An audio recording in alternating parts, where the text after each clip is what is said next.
Okay, we'll now touch a little upon Noach, the deluge, the flood. Again, which child, whether he attended any form of religious school, even if he just went to ordinary secular school, he probably heard about Noah and the ark, and if you went to Broadway, you would see, who was that fellow, Danny Kaye, right? I mean, so it's really popular. It's really popular. So we have the story in Parshat Noach, and we'll begin again to understand what this was all about. Was it a story? Was Danny Kaye really right, and that's all there is to it, or there is a kind of a cosmic message there? Because the old rule, no matter what the rabbi says in the congregation or temple, what does that flood do for me today? Other than telling me be a good boy because it can happen to you. But then again, I know it won't ever happen again because the Bible itself promised Noah that he would never again bring the flood. So what does the flood and the boat, other than being entertaining, and I'm not going to, kind of put down Danny Kaye with his production, but is there maybe something more we can draw out from, Parshat Noah? Little more. So we begin with Rav Chia Patach. Rabbi Chia, one of the students of Rabbi Shimon, and he quotes the verse in Isaiah, "Va'amcha kulam tzadikim lo'olam yirshu eretz netzer matai masei yadai litpaer." It's a verse that says, I'm not sure if I'm in total agreement, but it looks like maybe all Jews are righteous people. Okay? And they're going to inherit the earth, right? And all good things. And then the Zohar continues in his own style, in elaboration of this particular verse, by saying, "Zakain in liyisrael lemishtadlei ba'oraita v'yadei orchen de'araita de'biginei yiskon le'alma da'ati." Now here we're kind of almost touching on a religious scene. You see, if you begin to study the Torah, you will, and you follow the ways of the Torah, then you're pretty sure that you're going to reach the world to come. Well, that's not exactly the way the Zohar thinks. This is what the verse in Isaiah was all about. Tachazi, Kol Yisrael itlon chulkali al madati. All of Israel, before they even begin their approach to the road, they've already inherited the world to come. My time, it began the natrin bit de alma it kayim aleh, because they fulfill the brit. Now we can say it means just the aspect of circumcision, or we can also mean a covenant, because a covenant is mentioned throughout. And that Noach was called a Tzadik, a righteous person, because he fulfilled the covenant.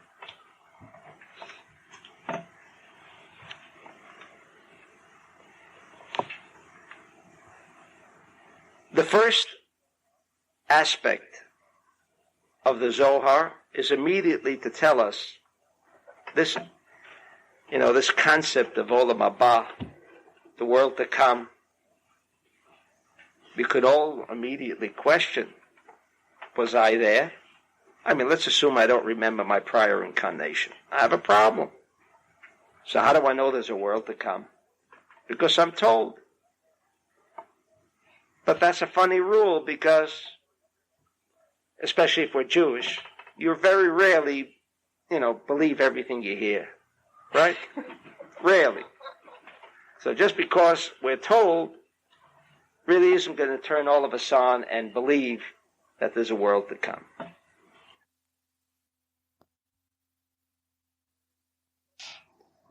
But what we have already discussed in Bereshit, that the world to come, in its interpretation by the general theme of the rabbinate, is the world to come, and so you've got to be a good boy. And from the Zohar's point of view, he says, Kol Yisrael itlan hulka lamadati. Everyone has the portion. And wait a second. How do we know? He may become bad. He may sin. How does he immediately have that portion? How is he immediately connected? Haven't we learned that the only one who will inherit that beautiful paradise of the world to come is those righteous people? But not everybody's going to be righteous. And therefore his interpretation is, Alma Da'ati, he's talking about the world of reality. And you know where the world of reality is? Right here. Not talking about after death. The world to come, I don't like the world to come. Olam haba. Olam haba. That comes. If it was really the future world, in Hebrew, for those of you familiar with Hebrew, the word should be Alma Datida, future world. There's a word for future. And while most Israelis really don't know the Hebrew language, despite the fact that they talk it, but they really don't know it, because they never question the words that they even use. If we study, and that's what the Zohar is saying, if we study the words, the Hebrew words, those Hebrew words, then we will know that there is a word selah, which means what? Stone. Then we know there's a word called Evan. What does that mean? Stone. We need more than one word? One word sufficient. Why do you need two? But we know the power of the alphabet, and we know the power of words that consist of the alphabet, that they each contain a very definitive and distinct thought, energy, intelligence. It's an energy, to the extent that we have already learned from the Sefer Yetzirah that the world was created, how? Through the alphabet. Can you imagine a letter Aleph, a letter Bet creates? It's inconceivable. I can draw a letter, and I'm not going to create, let's say, Bet. Bet was used to create what? Saturn. Come on now. I mean, let's be realistic.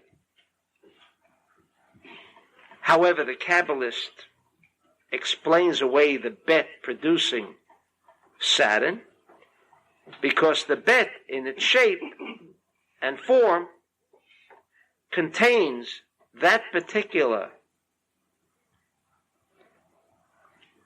motion of energy, a conglomerate of particular forms of energy that can produce a planet called Saturn.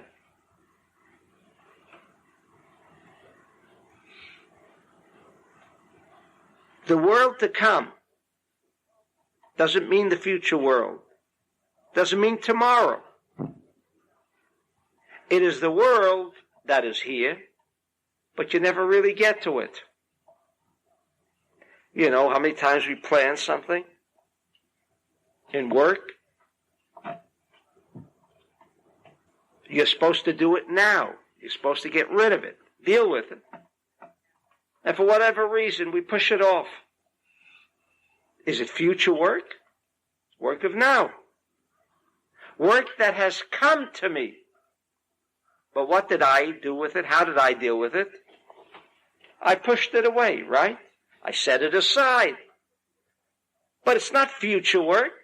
It's work that came to me. And what do I do with it? I put it aside. I don't deal with it.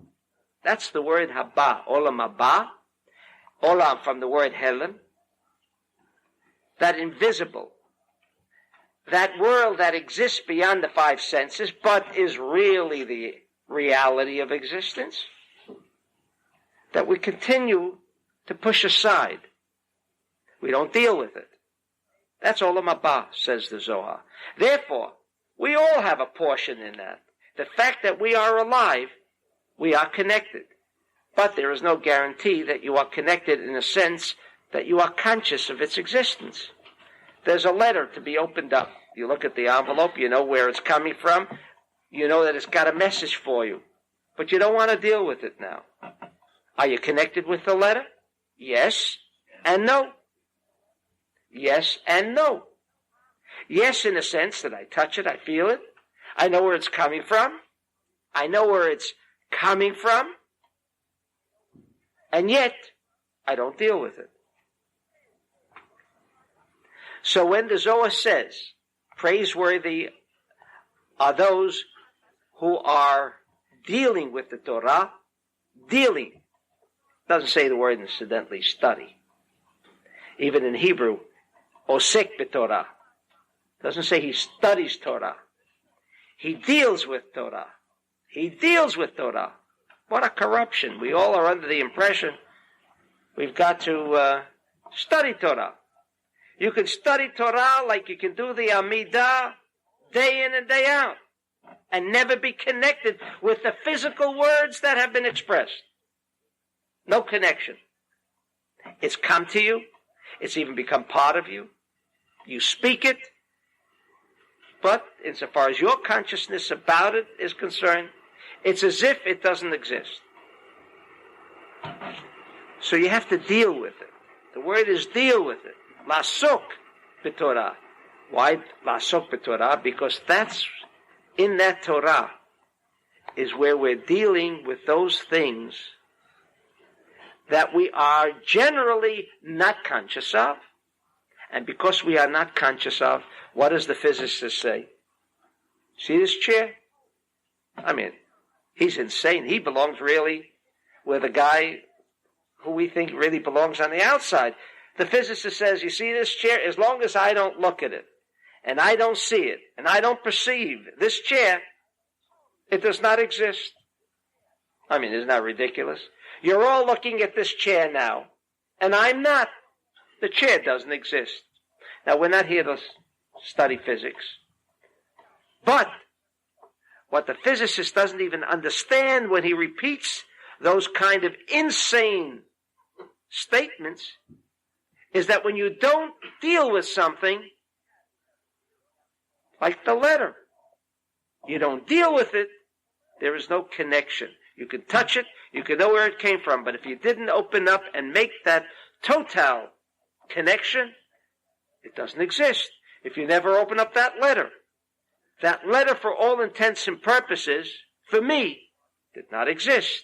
For the one who opens it up, it does exist. So it's not so difficult to understand that when you don't deal with things, they really don't exist.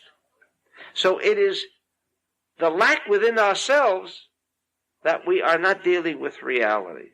Therefore, when the Zohar says, and in Parshat Noach, we don't even know yet, I mean, like, why is he discussing it, this radical concept here, explaining away all physics in one or two sentences? Can you imagine? We're covering the area that takes at least 20 years. And then, as I'm writing now, if you have 5 minutes to waste, and I really say 5 minutes to waste, pick up any book on physics. you will always find the same thing. At the end of the chapter, it will say, we believe and we speculate. Always. You will never find a chapter without a conclusion. We believe and we speculate. So I finally come out and declared that those physicists are Orthodox Jews. They believe. They don't know. They believe. Right? It's like the Jews on Mount Sinai, the corruption. Nasa v'nishma, right? Oh, what beautiful Jews, right? You all know that lecture. They were on Mount Sinai, and there was Hashem, and he said, take the Torah. And they didn't even want to hear what it contains, right? They said, of course we accept a corruption of the interpretation. Jews? That's why Hashem had to tell the Jews, look, get into that pit. I just, bent over the mountain. And if you don't accept the Torah, I'm going to cover the mountain over you, and that's where you're going to die. So he forced them into it, and suddenly some rabbis are coming around with a corruption of that verse, Nasa v'nishma. Look how obedient. I haven't even found the Jew yet that is so obedient. But I'm supposed to believe a tale of Nasa v'nishma, meaning obedience. There's no such Jew. And certainly not those Jews. We were threatened. What's that? We were threatened. Oh yeah. Kafalem ha kigiyit. He bent it over like a a cracker, two sides, right? And all the Jews went in there in that hole. And he said, if you don't take the Torah, bingo, you're all gone. What about coercion? What's that? What about love? Now we have another problem. There's no coercion in spirituality, right?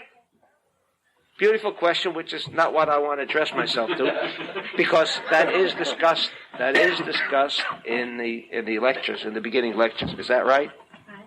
Right? That's discussed. So the physicist says, I believe, I accept things that he doesn't even understand. We are not going to accept anything that we do not understand. Therefore, the Zohar says, "V'yadei orchin deoraita." He must have been a radical in his days, because he says you have to know the ways of the Torah.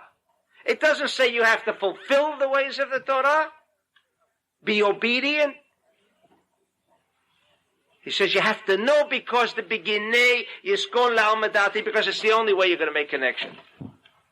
And so, 20 years ago, I wouldn't have dared to tell those people who attend a temple or a synagogue, if you don't know what you're doing, you're wasting your time, because you're not connecting.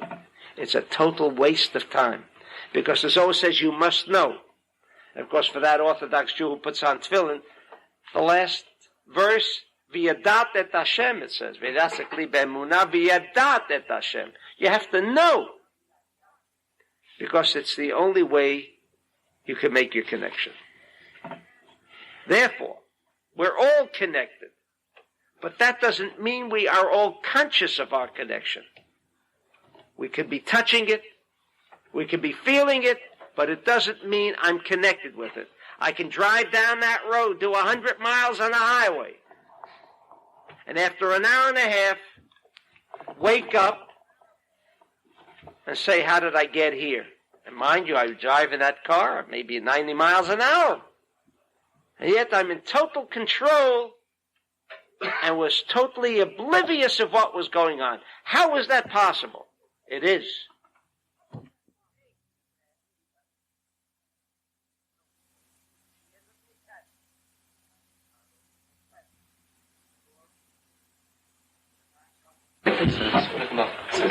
נשאר 30 דקות, כן?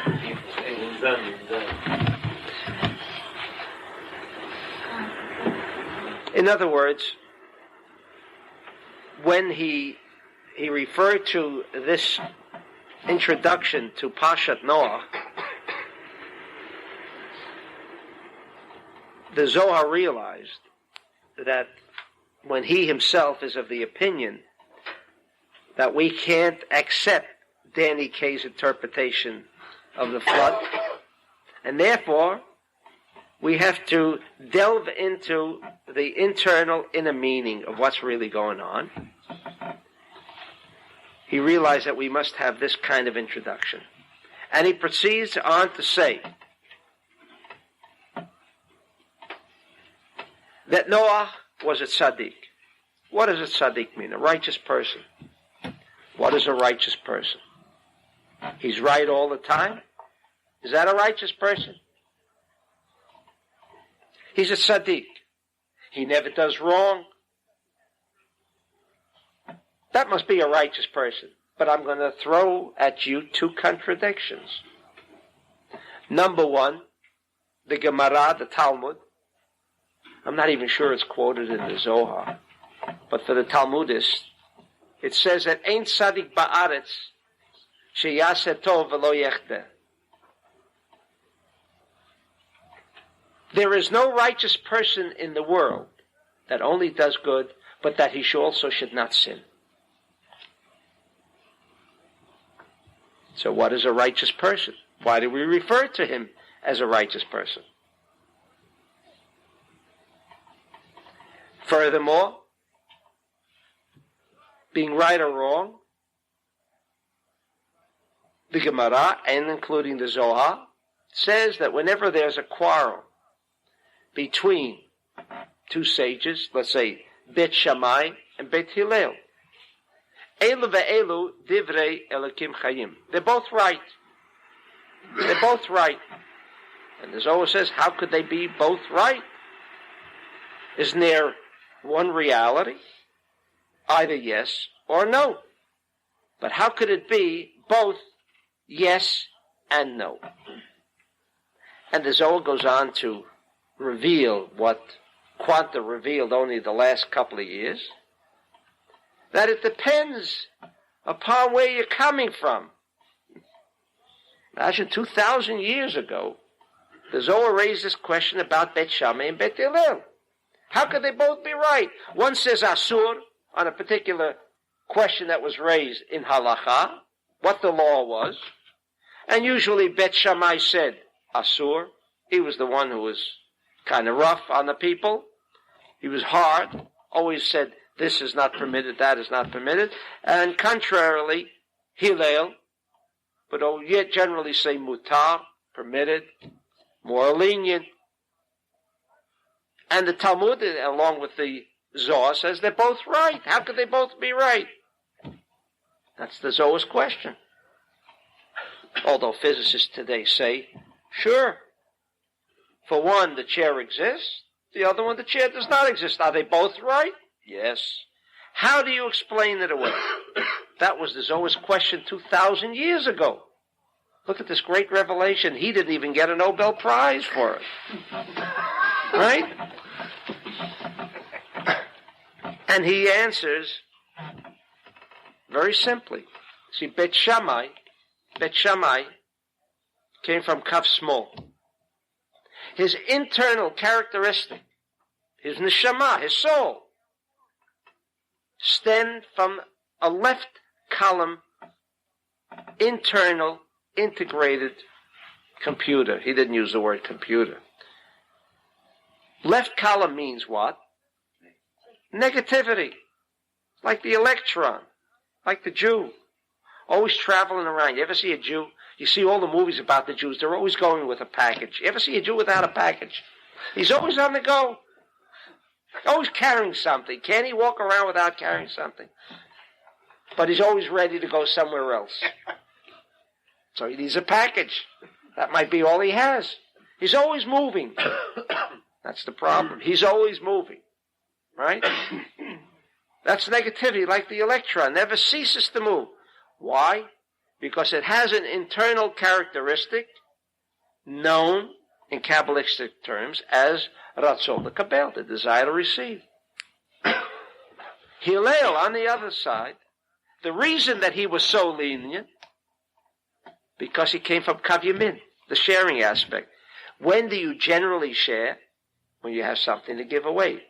And by coincidence, Bet Shammai was the wealthy one, and Bet Hillel was the poor fella. Never had what to eat. He's the one you heard about the stories. He didn't have money to pay the tuition. And so he went up on the skylight, and then it started snowing. And all of a sudden, they used to have their light by the skylight, and it suddenly became dark, and they would go upstairs, and there he was, The story. He was a poor man. And what a paradox. The poor man is lenient. He's from Kav Yamin, says the Zohar. He was a sharing. His internal energy, thought, intelligence was constantly of a sharing characteristic, as opposed to Bet Shammai, maybe because he had too much money. Then why did he need so much more? But he was within this frame of reference known as Ratzon Lekabel, desire to receive negativity. They were both tzaddikim, but they both came from another frame of reference. Therefore, declares the Zohar, because each one saw as an observer, through his own, not only eyes, but through his whole mental and internal soul process, everything he observed from within that frame of reference. Left column, desire to receive. Hillel, coming from a right column attitude, characteristic, was more lenient, etc. So in other words, both of them were correct. Why? Because each one established, according to the Zohar, that man establishes that which is. You see the chair exists. You don't see the chair, it doesn't exist. The same principle. You are negative, everything around you is negative, because you establish that magnetic field all around you. And that magnetic field can extend even all the way to Hong Kong. We even have people calling just from Hong Kong in the middle of the learning session, right? Connection, they're hungry, they want to connect. I can't blame them. But, right? Quanta. Everything is connected. When we say everything is connected, it means that I touch everything. Now the question is, do I want temporary relief or do I want the whole relief? All in the mind. Depends where you're coming from. Everything depends on where you're coming from. So Bet Shammai came from Kav Small, from that left column of negativity. That's the way he judged. That's the way he issued decrees. From his frame of reference, the way his internal soul composite saw things, understood things. So this idea of relativity, everything is relative. It depends on the individual. Therefore it says, Al tadun chavercha ad shetegia limkomo. You can never judge another individual. Why can't you judge him? I know better. I'm the rabbi. But therefore it says, Ein Tzadik ba'aretz. There is no such thing as a righteous person in this physical, corporeal world who does good in a general sense. By and large, the majority of the time he does good, but that he should not sin. Because in that, what is he here for? There must be a purpose. He must come to the test. He must come to the opportunity that he can elevate himself. Without an opportunity of elevating oneself, so he has to have that test. This is what the Tzadik is about. Righteous does not mean he's always right, because you could be wrong. But if you're connected with what? With what? If you connect with yourself, you know yourself, then you don't judge others. Why? Because I know me. I know why. If I'm an ass sign, I want to run. If you're a shore, it disappeared on me. Where is it? Oh, no, but the other one, they're all around. I just want to be sure I had the support. Right? But I lost one. I lost Chaim. Did I lose Chaim? Chaim is here. Chaim is there too. That is a good shot. But if you're a Taurus, don't take the the ground from under me, right? Or if you're, let's say, other signs, right? Everyone has his particular and peculiar composite of a computer. And everybody works in his frame of mind. So who am I of another frame to tell somebody else what he's doing is right or wrong? Unless I can become that other individual. Unless I can become that other individual. Be that other individual. Feel what that other individual feels. Understand as that other individual understands. Other than that, how can I judge? Beit Shammai did not agree with Beit Hillel because they both came from two different spaces. So how can I judge another person if I'm in one frame of reference and he's in another? That is a tzaddik. So the tzaddik is not always the one who is right, but if he's connected with himself, he understands himself. He's not touching himself. He's not touching the letter.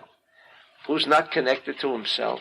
I mean, it's almost a physical impossibility not to be connected to ourselves. I mean, here I am. I am and I exist. So I'm not connected. You can ride down that road at 90 miles an hour recklessly, and yet you have everything under control and not realize that you travel for an hour. Are we in control? Are we connected to ourselves? There are times, like in the Amidah, that's the perfect place to be disconnected. That's the place, the Shemona Esrei, the most important part of the prayer. You could be in 1,000 other places, and you could rattle off all the words, and you're not even there. What a phenomena. That can only happen by man. An animal doesn't go through a trip like that. He has total consciousness. We're not even as good as an animal. That's not true. These other aspects are necessary because Ein Tzadik ba'aretz asher ya'aseh tov v'lo yachteh. If he didn't have these various opportunities, he couldn't grow. He couldn't develop. Problems are not problems. Yes, they could be problems, and they could also be opportunities. Depends how you look at it. Everything in this universe could be good for one and bad for another. Depends on how we observe. Depends if we're in touch with things. Depends if we're touching the envelope or we read the envelope. We're connected with the envelope. So we may not be connected with ourselves. When the Torah calls someone like Noach a tzaddik, it was because he was connected with himself. He was connected with himself. By virtue of being connected with himself, that is called a tzaddik.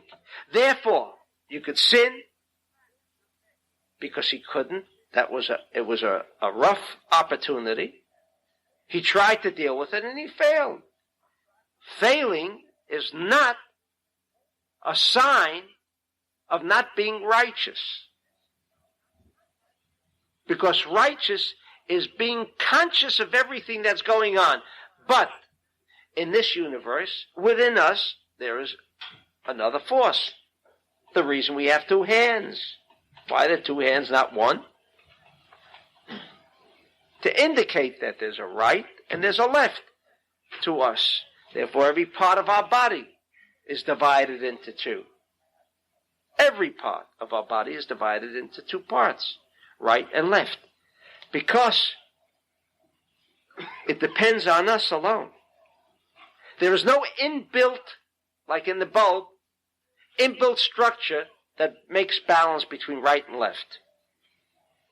Man is the only living entity that has right and left, but it's totally left to his discretion in creating balance. He can either create an overcharge or too little. It all depends on himself. If he's connected, he will create the balance. The tzaddik is always conscious. That doesn't mean because he's always conscious that he can't fail.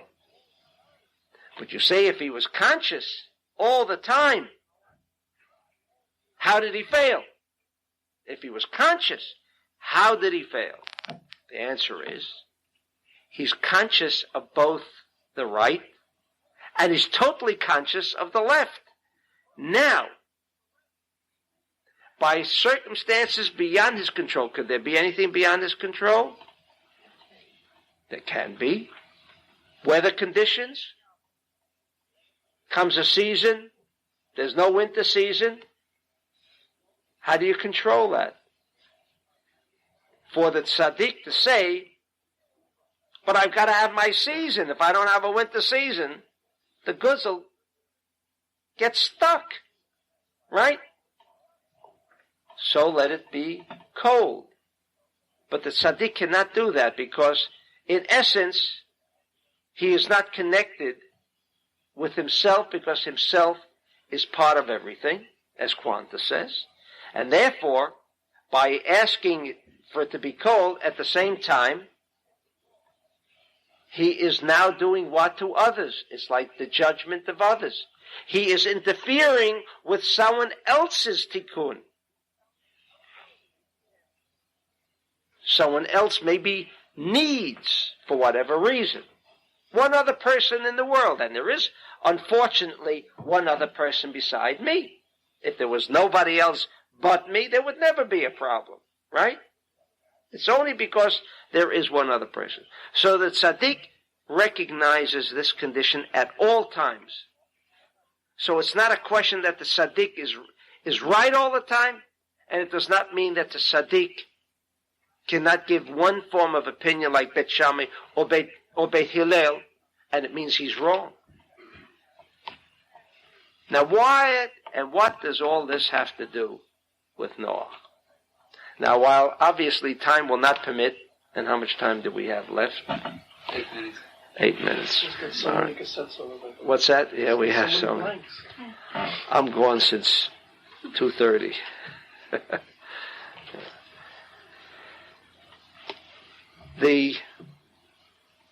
The relationship between this introduction to Parshat Noach, which, of course, superficially, the connection between the introduction of the Zohar to Parshat Noach is because Noach was called a tzaddik. And therefore, he wants to provide us with a thorough and full explanation of what Noach was about. If that's all that it was about, then who needs the boat? Noach, come on. If he's such a tzaddik, he has total control. Like we asked, Joshua couldn't defeat the enemy if he didn't put a stop to the sun. But therein is going to lie our answer. Noach needed the boat. Right? The Zohar asked a question.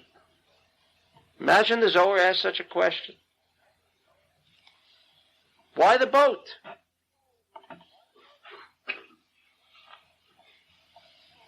Now I'm going to disappoint you and tell you there was no boat. There was no boat. But the Torah says boat. Right? But you remember we just got through saying, the Zohar says in Parshat Balotcha, if we are going to treat the Torah, as I love those Bible story books of the Reformed Temple and of the Orthodox Temple and of the Conservative Temple, the Bible stories, which fortunately today are totally out of style for most young people today. What's that? The word ark, not boat. Teva, right? It should have said, oh, you must know Hebrew, but you didn't pick it up. Talo medaber ivrit? Eze milah b'shvil boat. I'm telling you, what's the word for boat? Teva. Teva? Aniyah. Ein milah aniyah. In other words, it doesn't mean a boat. It means an ark. What's an ark? What's an ark? Who produced this word? The word is teva. Box. box. Different sizes in boxes, so the Torah goes on to tell us the size of his box. The size of his box, he was an architect, a good one probably, and he was a good general contractor, right? All of these things fit into the story of Noach, and that's what we're going to learn. What do we learn from that story? You want me to tell you what we learned from that story? Zero. If that's all we're going to talk about, is that he was a great architect, he was a great general contractor.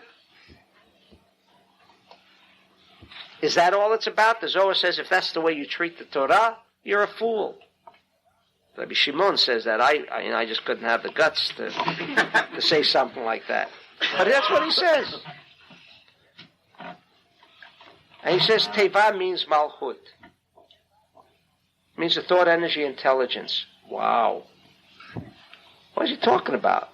Can you be saved by a thought? How does anybody save themselves? They just save themselves, or they figure out how to get out of it? Usually there is some thought. I guess most of us really should always think how we extricate ourselves. How do you extricate yourself from a problem? By extricating yourself, or you think about how you're going to get out? Thought. Everything is thought. The chair. I think chair, chair is there. Don't think chair, it's not there. So the Zohar says Teva means Malchut.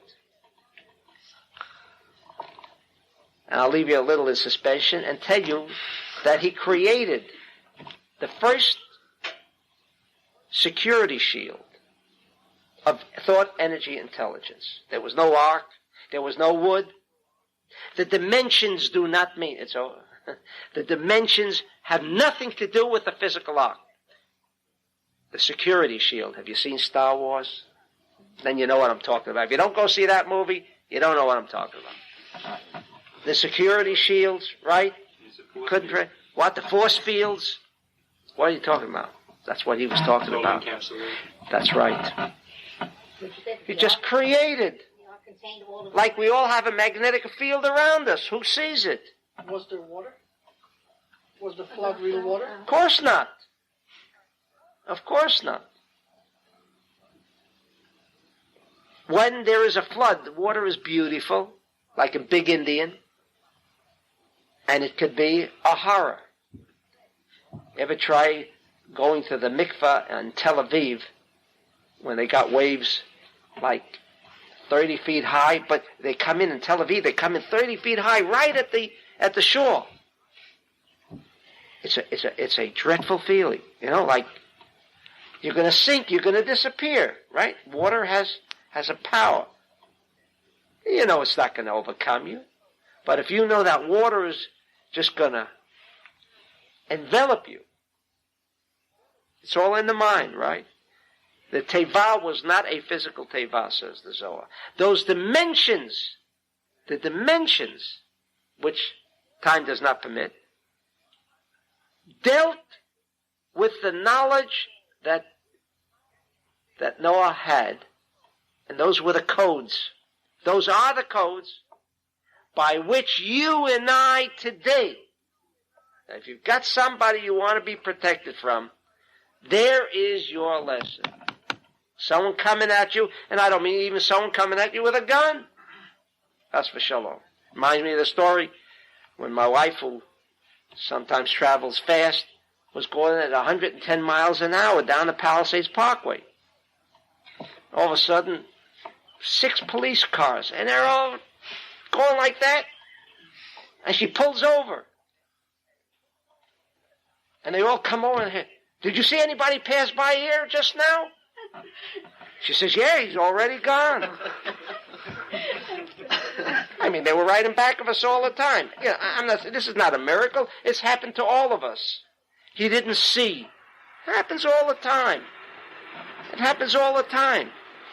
Suddenly, for whatever reason, a security shield envelops an individual the same way as a field of magnetics around an individual. Okay.